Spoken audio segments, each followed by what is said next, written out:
Bible Daily Devotional by Pastor E. Adeboye. Today, Thursday, January 30th, 2025. Topic: God provides.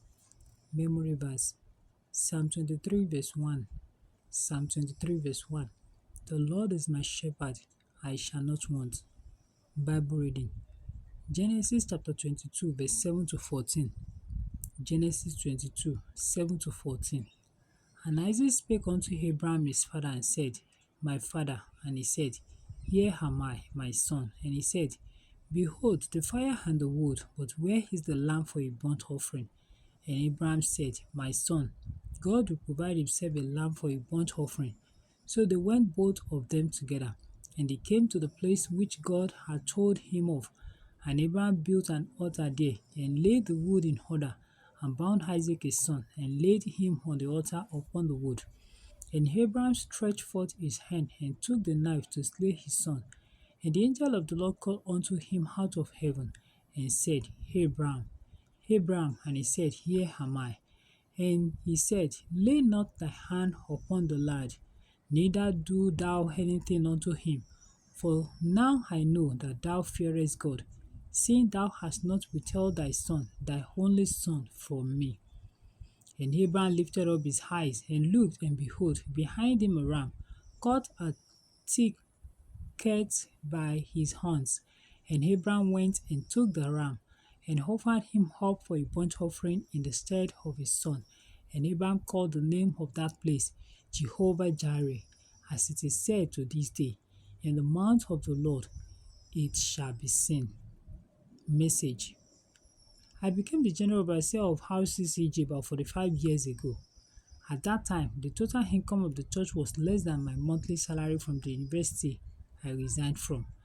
The church had 39 other members of staff, and after paying them, there was usually nothing left for the general overseer.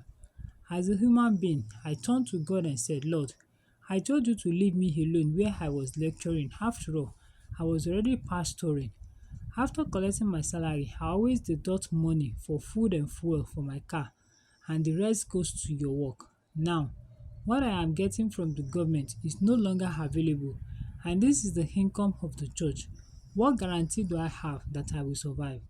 Then God made me a promise. Son, I have only one guarantee to give you. Wherever you go, I will be with you. Truly, God hasn't failed me. In 45 years, I have neither borrowed nor begged. Indeed, God provides. When you see someone who cannot testify to the fact that God provides, it is likely that you have found someone who is stingy, even to God. If you pay attention to my story in the first paragraph, you will see that even when I was a lecturer, almost all my money was given to God. Hence, whenever I am in need, He has never failed me. Luke chapter 6 verse 38. Luke 6:38 says that it is when you give that it shall be given unto you. The widow of Zarephath understood this, so when God, through prophet Elijah, asked for her last meal, she gave it. In return, she had more than enough food to last her throughout the famine.